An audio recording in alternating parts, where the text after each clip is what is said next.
துடைய பரிசுத்த நாமத்திற்கு மகிமை உண்டாவதாக. இந்த அருமையான தருணத்துல கிறிஸ்து நாமத்தினாலே உங்களை சந்திப்பதில் மிகுந்த மகிழ்ச்சி அடைகிற ஒரு காரியத்தை குறித்து தியானிக்க போகிறோம். சங்கீதம் 57:7 வசனம் வாசிக்கலாமா? என் இருதயம் ஆயத்தமா இருக்கிறது தேவனே, என் இருதயம் ஆயத்தமாய் இருக்கிறது, நான் பாடி கீர்த்தனம் பண்ணுவேன். ஆமென், அல்லேலூயா. கர்த்தருடைய பிள்ளைகளே, கர்த்தரை பாடுவதற்கும் துதிப்பதற்கும் ஒரு ஆயத்தம் வேணும். என்ன ஆயத்தம்? இருதயம். நம்முடைய இருதயம் முதலாவது அதுக்கு ஆயத்தமாயிடணும். ஆண்டவரை நான் பாடி ஆராதித்து துதிக்க போகிறேன். நான் மேனுவலா ஒரு ஆயத்தம் எனக்குள்ள இருக்குமானால் அது கர்த்தர் பெருசா அதுல ஒரு பெரிய ரிசல்ட் நம்மளால பார்க்க முடியாது. ஆனா உங்க இருதயம் ஆயத்தமாயிடுச்சுன்னா என்னன்னாலும் சரி, பாடுவதற்கானாலும், ஜெபிப்பதற்கானாலும், வேதம் வாசிப்பதற்கானாலும், வார்த்தை கேட்பதற்கானாலும் உங்க இருதயம் முதல்ல ஆயத்தமாயிடணும். இப்படி ஆயத்தம் ஆயிடுச்சுன்னா என்ன செய்வீங்களா? பாடி கீர்த்தனம் பண்ணுவீங்க. ஆமென். அவர் என்ன செய்வீங்க? பாடாம உங்களால இருக்கவே முடியாது. ஆனா தாவீது சங்கீதக்காரன் ஏன் இங்க இதை எழுதி வச்சிருக்கிறார் அப்படின்னு பாத்தீங்கன்னா 6வது வசனம் சொல்லுகிறது, என் கால்களுக்கு கண்ணியை வைத்திருக்கிறார்கள், என் ஆத்மா தொய்ந்து போயிற்று, எனக்கு முன்பாக குழியை வெட்டி அதன் நடுவில் விழுந்தார்கள். பிராக்கெட்ல சேலா. சேலானா கொஞ்சம் நிதானித்து சற்று நின்று வாசிக்கும் அப்படின்னு அர்த்தம் ஏற்கனவே சொல்லியிருக்கு இல்லையா? அப்ப தாவீதுக்கு கண்ணி வைக்கப்பட்டது, கால்களுக்கு கண்ணி வைக்கப்பட்டது. இன்னைக்கு நல்லா எல்லாம் சின்ன பிள்ளை கூட தெரியுது கண்ணி வெடினா என்ன அப்படின்னு தெரியுது இல்லைங்களா? அப்படியான தாவீது அந்த நாட்டுல சொல்றாரு, அந்த கண்ணினா அது கிடையாது, அவர்களை அவர் விழும்படியாக அநேக காரியங்களை, உபாய தந்திரங்களை தேடி வச்சிருந்தாங்களாம். கண்ணி வைத்தார்கள். என் ஆத்மா தொலைந்து போயிடுறதெல்லாம் கேள்விப்பட என் ஆத்மா என்ன ஆயிடுச்சுங்க? ரொம்ப டவுன் ஆயிடுச்சு, ரொம்ப சோர்ந்து போய் கிடக்கிறது. நான் நல்ல தானே பண்ணேன், ஆனா இவங்க எனக்கு தின செஞ்சிருக்காங்க, எவ்வளவு உதவி பண்ணிருக்கேன், ஆனா என்ன நன்றி இல்லாம இப்படிப்பட்ட வார்த்தைகளை பேசி இருக்கிறாங்க, எவ்வளவு ஓடி உழைத்து இருக்கிறேன், ஆனா எப்படி மறந்து போயிட்டாங்க, இதெல்லாம் தோணுது இல்லைங்க? அந்த மாதிரி தாவீதுக்கு அந்த நாட்டுல நான் நன்மை தானே செய்தேன், ஆனா என்னை ஏன் இப்படி துரத்துறாங்க, என்னை ஏன் இப்படி கொல்ல பார்க்கிறாங்க, எனக்கு ஏன் அங்கங்க ஆள் வைத்து பிடிக்க பார்க்கிறாங்க, கண்ணி வைக்கிறாங்க. அப்படி ஆத்துமா என்ன செஞ்சுங்க? தொய்ந்து போயிற்று. ஆமென்.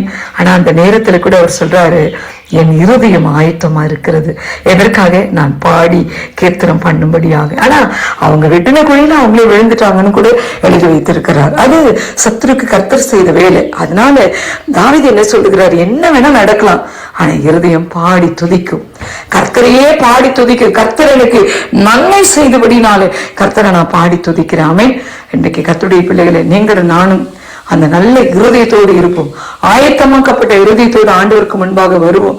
நிச்சயம் அவங்க வாழ்க்கையில உங்க சத்துருக்களுக்கு முன்பாக ஒரு பந்தியை ஆயத்தப்படுத்தி அவங்க தலையெண்ணியான அபிஷேகம் பண்ணுவார்.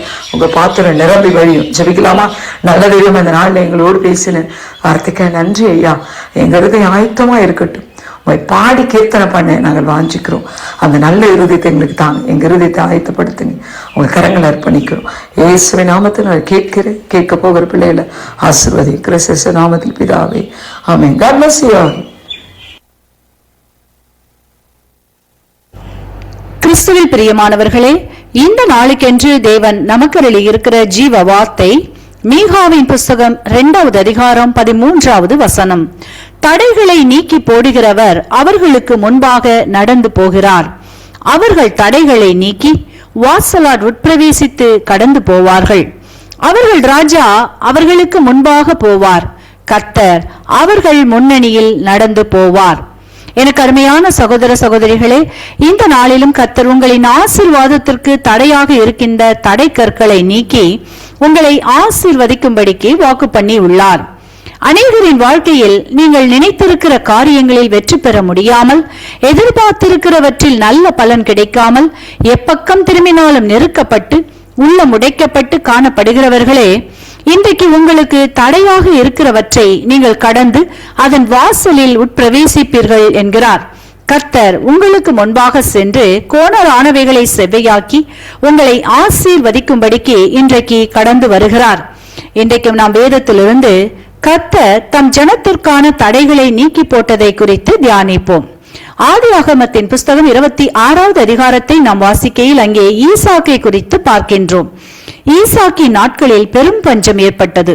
அப்பொழுது கர்த்தர், கேராரிலே இரு, நான் சொல்லும் அளவும் என்று கூறிவிட்டமையினால் அங்கே குடியிருக்கையில் தன் தகப்பனாரின் துறவுகளை பகைவர்கள் மூடி போட்டமையினால் மீண்டும் அதை தோண்டி தூர்க்கப்பட்டிருந்த துறவை திறப்பதற்கு முயற்சி செய்யும் பொழுதெல்லாம் பகைவர்கள் வந்து வந்து அவனுடன் வாக்குவாதமும் சண்டையும் செய்து மீண்டும் துறவை மூடி போடுவார்கள். ஆனாலும் ஈசாக்கு தேவன் பேரில் உள்ள அசைக்க முடியாத நம்பிக்கை விசுவாசத்தின் பொருட்டு சவால்களை எதிர்கொண்டு முயற்சி செய்தான். இறுதியில் கர்த்தர் அவனுக்கு தடையாக இருந்த எல்லா மனிதர்களையும் சிநேகிதராக மாற்றினார். அப்பொழுது தடையாக இருந்தவர்கள், நிச்சயமாய் கர்த்தர் உம்மோடே கூட இருக்கிறார் என்று கண்டோம், ஆதலால் உம்மோடே உடன்படிக்கை பண்ணிக் கொள்கிறோம், நீர் கர்த்தரால் ஆசீர்வதிக்கப்பட்டவன் என்று கூறுகிறதை வாசித்து அறிகின்றோம். எனக்கு அருமையானவர்களே, இன்றைக்கும் கர்த்தர் உங்களுடைய வாழ்க்கையில் நாம் வாசித்த இந்த பகுதியிலிருந்து 4 விதமான ஆசீர்வாதங்களை கட்டளையிடுகிறார். முதலாவதாக தூர்க்கப்பட்டவை திறக்கிறார். இன்றைக்கு உங்கள் வாழ்க்கையில் நீங்கள் திட்டமிட்டவைகளை, எதிர்பார்த்து காத்து இருக்கிறவைகளை, சரீரத்தின் பலன், இவைகளை தூர்க்க நினைக்கும் சத்துருவின் சதிகளை மனிதர்களாலும் மருத்துவர்களாலும் அதிகாரிகளாலும் முடியாது என்றவைகளை முடிந்தது என்று சொல்லிய நிலையில் உள்ள காரியங்களை இன்றைக்கு கர்த்தர் உங்களுக்காய் திறக்கிறார். இரண்டாவதாக வாக்குவாதங்களை முறிய பண்ணுகிறார். இன்றைக்கு அநேகருடைய வாழ்க்கையில் சத்துரு உங்களுக்கு எதிராய் புறப்பட்டு குடும்பத்தில், பணியிடங்களில், உறவுகளில் வாக்குவாதங்களை உண்டு பண்ணி சமாதானத்தை இழக்கச் செய்து தேவனை விட்டு தூரப்படுத்தி விடாய்த்து போய் காணப்படுகின்றவற்றில் இன்றைக்கு அவற்றில் அமைதலை தருகிறார். கடின இருதயத்திலிருந்து கனிவான பேச்சுகளை புறப்பட பண்ணுகிறார். மூன்றாவதாக பகைமை எதிர்ப்புகளை நட்பாக மாற்றுகிறார். வசனம் இப்படியாக சொல்லுகிறது, கர்த்தர் ஒருவனிடத்தில் பிரியமாயிருந்தால் சத்துருக்களும் அவனை சிநேகிப்பார்கள் என்று. அதன்படி நீண்ட நாட்களாய் உங்களோடு பகை உணர்வோடு இருந்தவர்களை, குடும்ப பிரிவினைகளை அகற்றி சமாதான உடன்படிக்கை பண்ணும்படிக்கு மாற்றுகிறார். நான்காவதாக சாட்சியாய் மாற்றுகிறார், சமரசம் பண்ணுகிறார். உங்களின் வாழ்க்கையில் நீங்கள் எதிர்கொள்கிற எல்லா போராட்டங்களையும் தடைகளையும் கடந்து போகும்படி கர்த்தர் உங்களுக்கு முன் சென்று தடைகளை அகற்றி ஆசீர்வதிக்கும்படிக்கு உங்களுக்காய் யாவற்றையும் செய்து முடிப்பதால் கர்த்தர் உங்களோடு இருப்பதை, நீங்கள் ஆசீர்வதிக்கப்பட்டிருக்கிறீர்கள் என்பதை அனைவரும் சாட்சி சொல்லும்படி உங்களை ஆசீர்வதிக்கிறார். இன்றைக்கும் இதை கேட்டுக்கொண்டிருக்கிறவர்களே, உங்களுக்காய் யாவற்றையும் செய்து முடித்துவிட்ட கர்த்தர் இன்றைக்கு உங்களின் தடைகளை, தடை கற்களை தகர்த்து எறிந்து உங்களை வழி நடத்தி ஆசீர்வதிக்கிறார். வார்த்தை விசுவாசியுங்கள், ஆசீர்வாதங்களை பெற்றுக்கொள்ளுங்கள்.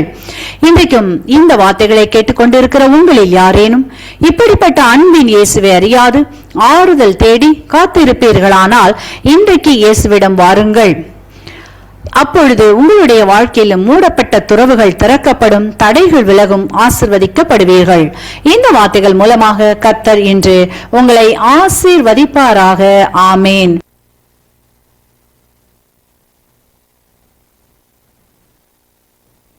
கிறிஸ்துவுக்குள் பிரியமான சங்கமம் தமிழ் கிறிஸ்தவ வானொலி நேயர்களுக்கு அன்பின் வாழ்த்துக்கள்.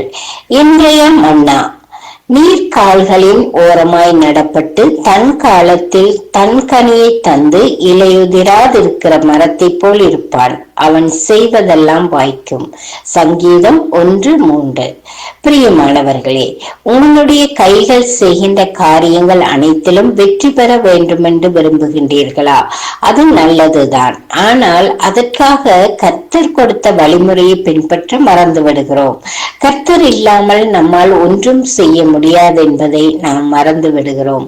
கர்த்தருடைய உதவி இல்லாமல் நம்முடைய சொந்த மாமிச பலனை சார்ந்து நம்மால் முழுமையான வெற்றியை பெற முடியாது என்பதை சீக்கிரத்தில் உணர்ந்து கொள்ளுவோம்.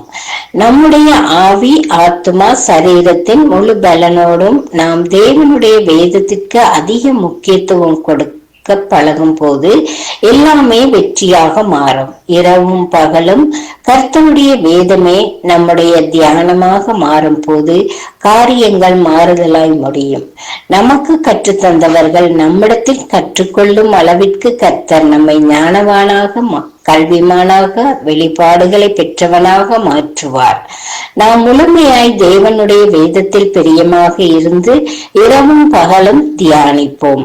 வேதம் கற்றுக் கொடுத்த வழிகளில் நடப்போம். வேதத்தை வாசித்து உணர்ந்து கர்த்தருக்கு பிரியமான முறையில் நாம் வாழ்வோம். தேவன் தாமே நம் ஒவ்வொருவரையும் நிறைவாக ஆசீர்வதிப்பாராக. ஆமேன். God bless you. இன்றைய வேத வார்த்தை இன்றைய நாளிலும் 13ஆம் தேதி ஏப்ரல் மாதம் 2026ஆம் ஆண்டு திங்கட்கிழமை காலை வேளையிலும் ஒரு புதிய வார்த்தையுடன் உங்களை நான் சந்திப்பதில் நான் மிக்க மகிழ்ச்சி அடைகிறேன். கர்த்தருக்கு மகிமை உண்டாவதாக. இந்த நாளிலும் வேத தியானத்துக்கு எடுத்துக்கொண்ட பகுதி ஏசாயாவின் தீர்க்க தரிசன புஸ்தகம் 66வது அதிகாரம் 14வது வசனத்தை வாசிக்க கேட்போமாயிருந்தால், வேதம் சொல்லுகிறது, நீங்கள் அதை காணும் போது உங்கள் இருதயம் மகிழ்ந்து உங்கள் எலும்புகள் பசும்புல்லை போல் சொலிக்கும். அப்பொழுது கர்த்தருடைய ஊழியக்காரரிடத்தில் அவருடைய கரம் அவர்களுடைய சத்துருக்களிடத்திலே அவருடைய சினம் அறியப்படும் என்று ஆண்டவருடைய வார்த்தை இந்த நாட்களிலே நமக்கு சொல்லுகிறதை பார்க்கிறோம். அன்பு பிள்ளைகளே, இந்த வார்த்தையை சற்று நாங்கள் பார்க்கிற வேளையிலே நீங்கள் அதை காணும் பொழுது என்று சொல்லி இந்த நாட்களில் சொல்லப்படுகிறது.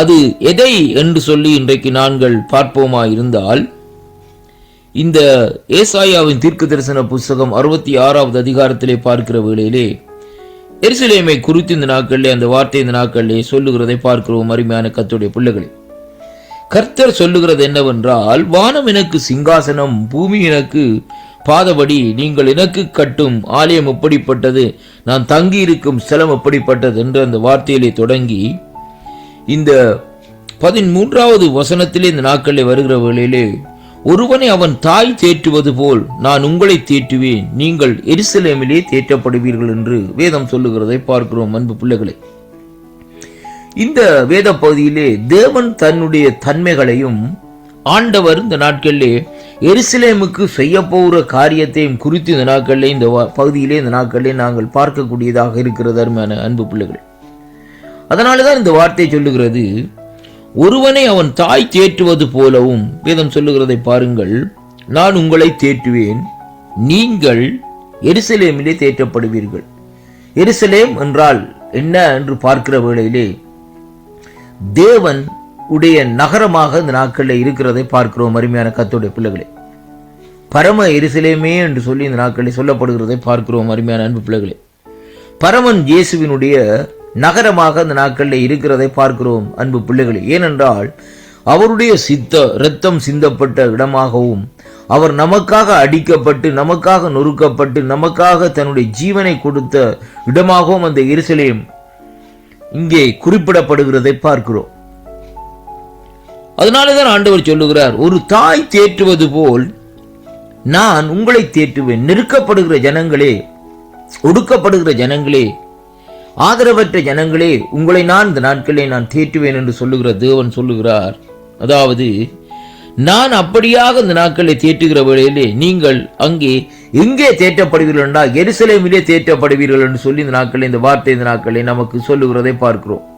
அப்ப தேவனுடைய சமூகத்திலே, தேவனுடைய சந்நிதியிலே, தேவனுடைய மகிமை விளங்குகிற இடத்திலே இந்த நாட்களிலே நாங்கள் எப்பொழுதும் தேற்றப்படுகிறதை பார்க்கிறோம். அருமை பிள்ளைகளே, நாங்கள் ஆண்டவரை ஆராதிக்கிற வேளையிலே அவருடைய பிரசன்னம், அவருடைய மகிமை இந்த நாட்களே நம்மை சூழ்ந்து கொள்ளுகிறது.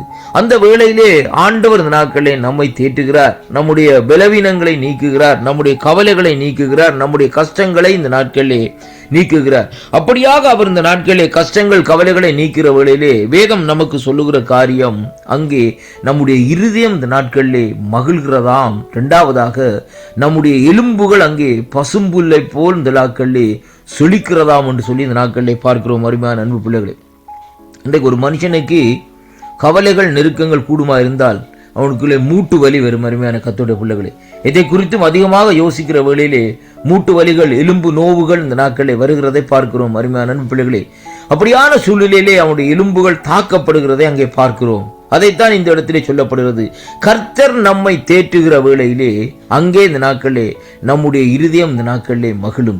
அங்கே எப்படியாக தேற்றுவாராம், எருசலேமிலே தேற்றுவாராம் என்று சொல்லி இந்த நாட்களிலே பார்க்கிறோம். அப்படியாக தேவன் தேற்றுவாரா இருந்தால் அந்த தேற்றுகிற வேளையிலே நம்முடைய இருதயம் மகிழுகிறது மட்டுமல்ல, நம்முடைய எலும்புகள் பசும்புன்னை போல் இந்த நாட்களே இருக்கும். அதனாலே கிறிஸ்துவுக்குள் அன்பான அன்பு பிள்ளைகளே, உங்களுடைய நெருக்கங்கள் துன்பங்களை நினைத்து நீங்கள் கவலைப்பட வேண்டாம்.